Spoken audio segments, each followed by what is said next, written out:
Hope you have found this video useful. The best way to support the channel and ensure you don't miss our next upload is to subscribe. Thanks for watching. 37.32 Surah As-Saffat. The arranged in ranks the sovereign proof and the sanctity of servitude. Assalamu alaikum. Welcome back to Sufi Essence with Hammad Syed, our dedicated sanctuary for the deep, contemplative exploration of the Quranic text. We are currently navigating the final, majestic horizons of Surah As-Saffat. In our previous gathering, we witnessed the Quran's surgical dismantling of foul judgments, those cultural fabrications and ego-driven projections that attempt to impose human limitations such as gender and lineage upon the absolute majesty of Allah. We were left with a haunting and powerful call to Tasbīḥ or reflection, an invitation to return to the primordial memory of the soul. Today, in part 37.32, we move from the critique of internal logic to the external demand for objective evidence, in verses 156 through 160. The Quran issues a direct challenge to the deniers to produce their authority and their book. We will explore the dark and ancient myth regarding a supposed kinship between Allah and the Jinn, and how the registry of the unseen already contains the names of those who will be summoned for judgment. We will conclude with the crowning declaration of Tasbīḥ, the ultimate spiritual cleansing of the divine name, the beautiful exception made for the Mukhlaṣīn, the chosen servants. This session is an exploration of the legal sovereignty of truth and why only a purified heart can truly describe the peerless king. Verse 156. The challenge of manifest authority, Kanzela man. Quran, Surah As-Saffat. The arranged in ranks, chapter 37, verse 156. Or do you have some clear authority? Linguistic analysis. The verse opens with the alternative particle am, or, which functions here as a pivotal shift. After proving that their claims have no logical basis, Allah now shifts to the legal basis. The key phrase is sul nun mubd. The root slg refers to power, dominion, or a mandate that carries weight and forces submission. Mubain comes from the root byn, meaning something that is clear in itself and clarifying for others. Linguistically, it is a demand for a manifest license, a proof that is so blindingly obvious that it cannot be refuted by any sound mind. Exegetical depth. This is a masterclass in epistemological accountability. Exegetically, Allah is cornering the idolaters. If you lack the internal light of reason, do you at least possess an external objective proof? Do you have a miracle, a celestial mandate, or a signed decree from the heavens that supports your claim of divine offspring? This verse establishes that in the realm of the unseen, no one has the right to speak without a prophetic passport. It mocks the staggering arrogance of those who claim to know the secrets of the divine essence based solely on the oral traditions of their equally confused forefathers.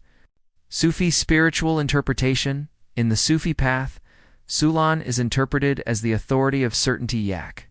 The true Sultan is the walk friend of Allah, whose heart is illuminated by direct witnessing. The seeker is asked, what is the authority behind your spiritual claims?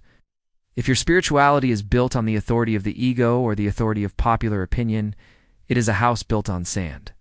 True sultan is found when the human will is annihilated in the divine will. This verse calls the seeker to move away from religious hearsay and seek the clear authority that comes from a direct, verified connection with the Master. To speak about Allah without this authority is to be a spiritual trespasser.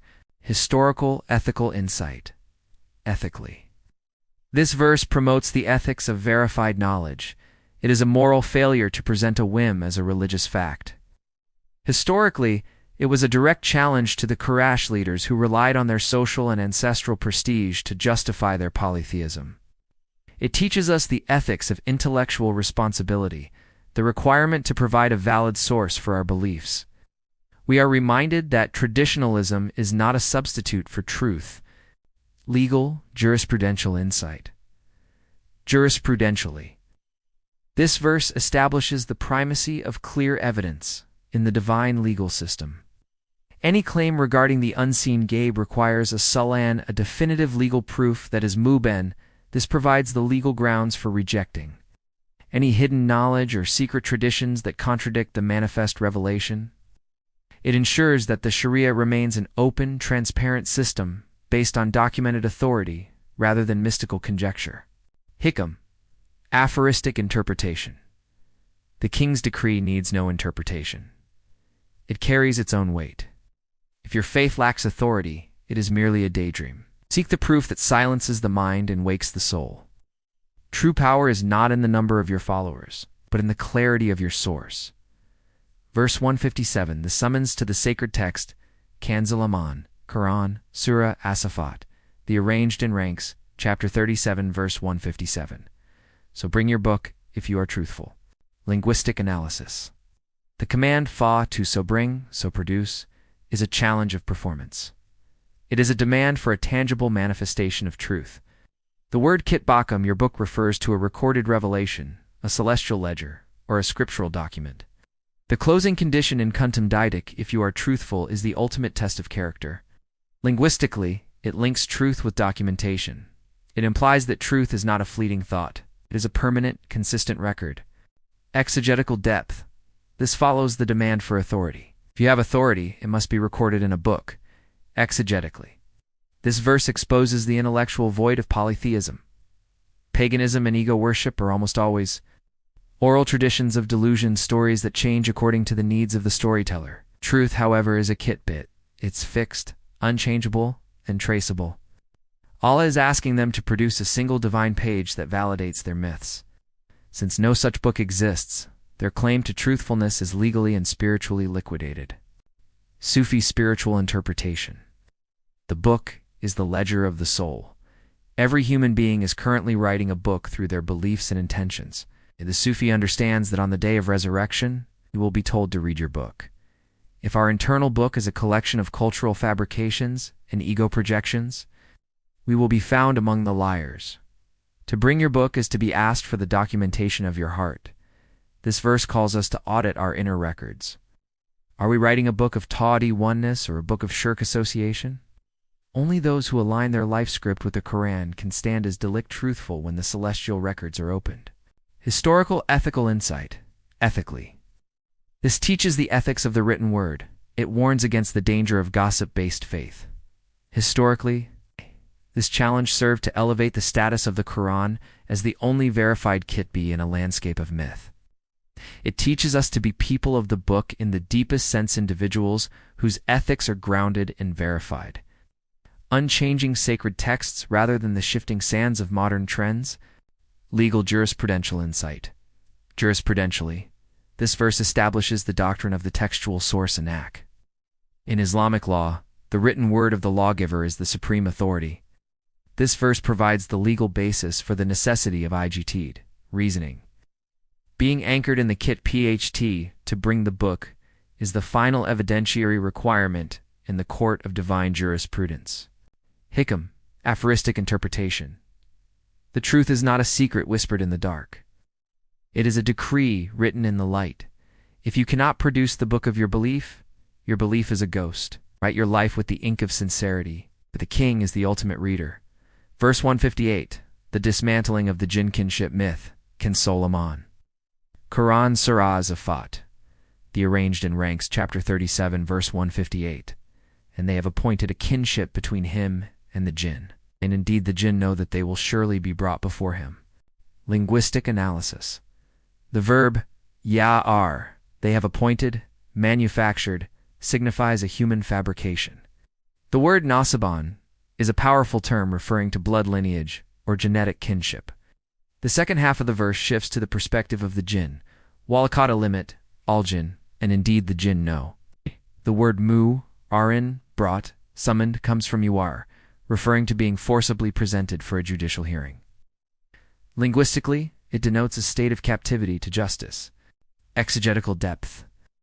This verse exposes one of the most obscure and disturbing beliefs of the pre-Islamic Arabs, the claim that Allah had entered into a marriage with the Jinn, and that the angels were the resulting offspring. Exegetically, Allah uses the very creatures the pagans idolized as witnesses against them. The Jinn, as created beings with their own legal responsibilities, know better. They know they are not relatives of the sovereign. They are his subjugated servants. They know that on the day of reckoning, they will not be honored guests due to kinship, but will be brought mu'arin as defendants. The kinship is a human lie. The subservience is the cosmic reality. Sufi spiritual interpretation. in Sufi psychology. The Jinn can represent the hidden, volatile forces of the nafs or the lower unseen realms. Humans often appoint a kinship between theirs spiritual identity and these hidden powers seeking status through occultism. Psychic phenomena or spiritual ego, as if these things have a direct bloodline to divine power. The Sufi understands that Allah is Al-Gonk, the absolutely independent.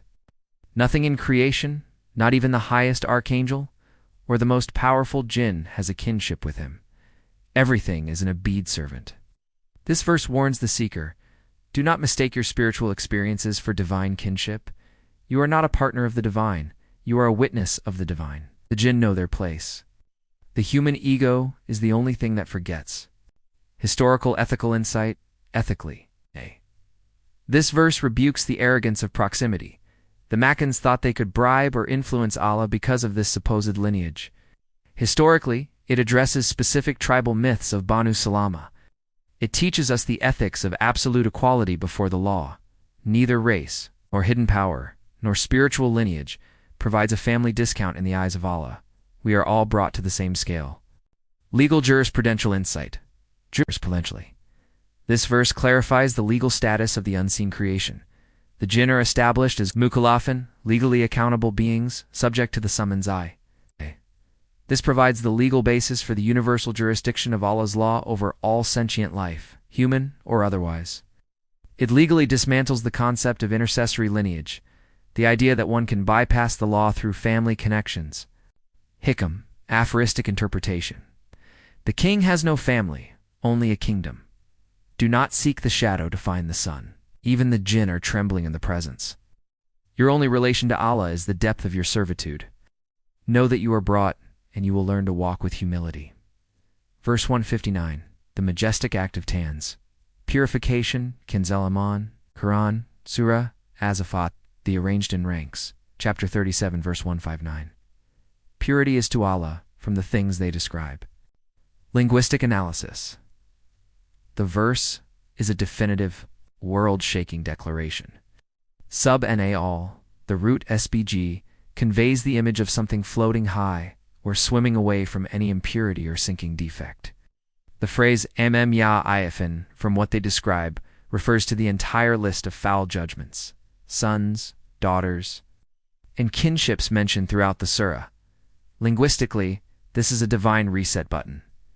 It is a cleansing statement that restores the divine name to its primordial sanctity. Exegetical depth. After listing the grotesque fabrications of human imagination, Allah performs an act of cosmic ablution. He washes His majesty from the stains of human speech. Exegetically. This is the theology of negation. Before a heart can receive the truth of what Allah is, it must be purged of what He is not. He is not a father. He is not a relative of jinn. He is not a subject of gendered hierarchies. Sub is the armor of the believer. Protects the mind from the pollution of a world that tries to describe Yafif, the indescribable. It is a reminder that no matter how loud the describers are, the reality of Allah remains in its absolute, unblemished purity. Sufi spiritual interpretation? Tasbīḥ is the act of mental deconditioning. The world is a cacophony of people describing Allah according to their political agendas, their personal traumas, or their cultural biases. The Sufi response to every human description with Saban to glorify is to admit that Allah's essence is beyond the reach of the alphabet of the ego. Whenever you think you have finally described Him, say Saban, for He is always Akbar, greater than your thought. The Tabekt is the sound of the soul swimming out of the belly of the whale of human language into the ocean of the unseen. It is the vibration that returns the seeker to the void of pure presence. Historical, ethical insight. Ethically. This verse teaches the ethics of sacred silence. We must be terrifyingly careful about how we use the name of Allah. Historically, this phrase has been the sword of truth against every form of idolatry and anthropomorphism. It teaches us the ethics of transcendence, the recognition that our highest praises are only a description of our own limitations, not His reality. Legal, jurisprudential insight. Jurisprudentially. This verse acts as the constitutional shield of Ta'di, Any description that violates the principle of absolute purity is legally dismissed in the Creed Acuda. It establishes Tasbīḥ as the primary legal protocol for all worship. It shows that the description of the Master is not a human right. It is a divine grant. Hikam, aphoristic interpretation. Your words are a net that can only catch the wind. He is the sky, and the sky cannot be caged by your speech. Sub-N is the key that opens the lock of the heart. Let the world describe its dreams. Keep your heart pure with the one who is.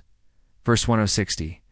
The sanctuary of the purified servants Kanzal-Iman. Quran. Surah As-Saffat, the arranged in ranks, chapter 37, verse 1060. Except the chosen servants of Allah. Linguistic analysis. The verse begins with the powerful exception il. Except. The subject is ibadah olhi el Mukhlaṣīn. The word Mukhlaṣīn is the passive participle, referring to those who have been acted upon by Allah. Those whom He has purified and chosen for Himself. Linguistically, this verse provides the exit route from the condemnation of the previous verses. It links directly back to the descriptions mentioned in verse 159. Exegetical depth. This verse provides the coolness after the heat of the polemic. Exegetically, it means, while the masses are busy describing Allah with lies and cultural myths, there is a specific group, the prophets and the great saints, who describe Him as He truly is. They are accepted from the foul judgments and the fabrications there. Words are accepted as truth because Allah Himself has polished the mirrors of their hearts. They are the divine custodians of the correct description. They do not speak from their own whims, but from the light of the one who chose them. Sufi spiritual interpretation. The Mukhlaq is the one who has transcended the station of iqlab, trying to be sincere, and entered the station of iqlab of the heart, being made sincere by Allah. In this station, the self has disappeared, leaving only the servant abde*. Because they have no ego left, they do not project their desires onto the divine. They are chosen because they have become pure vessels. This is the ultimate Sufi aim, to be accepted from the confusion and the brought mu-rn. While the world is drowning in the descriptions of the ego, the Mukhlaq is swimming sub-n in the presence of the described. They are the only ones truly safe from the summons of justice, for they have already surrendered to the King before the day of resurrection. Historical ethical insight. Ethically, this verse promotes the ethics of the purified remnant. We are called not to follow the majority, but to follow the purified. Historically, it refers to the line of prophets Abraham, Moses, Elijah, and Jonah, who were the subjects of this surah. It teaches us that the truth is always preserved in a purified minority. Legal jurisprudential insight. Jurisprudentially, this verse establishes the legal weight of prophetic description. The descriptions of the Mukhlaṣīn are the only legal authority sul-an in matters of creed. Any other description is subject to the law of purity, verse 159. It provides the legal basis for following the Ajuman consensus of the purified scholars and Sarfant prophets as the only safe legal path. Hikam. Aphoristic interpretation. Don't look at the crowd. Look at the ones Allah has chosen. The Mukhlaq is the one who has no eye left to lie with. If you want to describe him, you must first lose yourself in him. The world is a house of mirrors. The chosen servants are the only ones who see the sun. Hadith. The heavy words of the scale. To anchor our hearts in the tazakt of verse by Wushurzo, we look at the prophetic guidance on the most beloved descriptions of our Lord. The Prophet Muhammad, peace be upon him, said, "Two words are light on the tongue, heavy on the scale. And beloved to the most merciful mde, purity be to Allah, and His is the praise, and sub-n, al-hi, l-a-m. Purity be to Allah the Supreme." Related in Sahih Bukhari. Hadith. Contextualization and analysis. The weight of tans. This hadith provides the practical sul and authority for verse 159, while the descriptions of the idolaters are weightless and foul. The Tasbīḥ of the believer is heavy on the scale. It teaches us that purity is the most valuable currency in the divine court. The signature of the Mukhlaq, the chosen servants, verse 160, are identified by their constant repetition of these words. By making this tasbīḥ our own, we are asking Allah to accept us from the confusion of the era and to count us among those whom He has purified for His presence. We have journeyed from the legal demand for clear authority to the spiritual sanctuary of the chosen servants. We have seen how the kinship with the Jinn is a delusion of the ego, and how Tasbīḥ is the only vibration that can cleanse our hearts from the pollution of human speech. May Allah grant us the clear authority of direct faith, protect our books from the ink of falsehood, and include us among His Mukhlaṣīn, the chosen, purified servants who see Him with the eye of the heart. O Allah, the one who is pure beyond all human descriptions and sovereign beyond all created authorities, we ask you for the clear authority of certain knowledge. O Allah, do not let us be among those who manufacture kinships or fabricate lies against your peerless majesty. Cleanse our books from the stains of our whims before they are opened in your court. Grant our tongues the strength of your Tasbīḥ, so that we may keep your name high above the confusion of the world. We beg you to include us among your Mukhlaṣīn and the chosen servants whom you have purified for yourself. Let us be accepted from the fire of conjecture and anchored in the light of your oneness. Ameen.